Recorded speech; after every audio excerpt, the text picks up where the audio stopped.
Hello friend, आपका स्वागत है यूएएस करियर इंस्टीट्यूट में। मैं आपको आज पढ़ाने वाला हूँ व्याकरण के बारे में। व्याकरण क्या होता है, संस्कृत के बारे में पढ़ाने वाला हूँ, संस्कृत का मीनिंग क्या होता है और वर्ण के बारे में थोड़ा संक्षिप्त में बताने वाला हूँ। तो पहले समझते हैं संस्कृत का मीनिंग क्या होता है।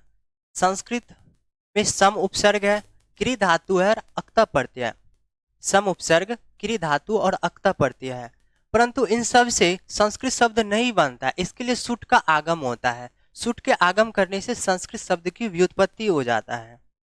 अगर हम देखें संस्कृत शब्द का मीनिंग क्या होता है, अर्थ क्या होता है, तो संस्कृत शब्द का मीनिंग होता है शुद्ध, परिष्कृत, परिमार्जित होता है। अर्थात संस्कृत शब्द का मीनिंग यदि आपसे पूछे तो सीधा बताइएगा, शुद्ध होता है।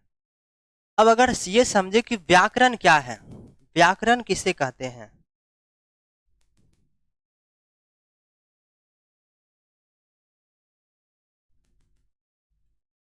व्याकरण किसे कहते हैं, तो जिसके माध्यम से शब्दों की व्युत्पत्ति या निष्पत्ति बताई जाए उसे व्याकरण कहते हैं। जिसके माध्यम से मतलब जिसके द्वारा शब्दों की क्या व्युत्पत्ति या निष्पत्ति, व्युत्पत्ति को ही निष्पत्ति बोलते हैं। मतलब कोई शब्द कैसे बना है ये हमें कौन बताएगा, तो व्याकरण ही बताएगा।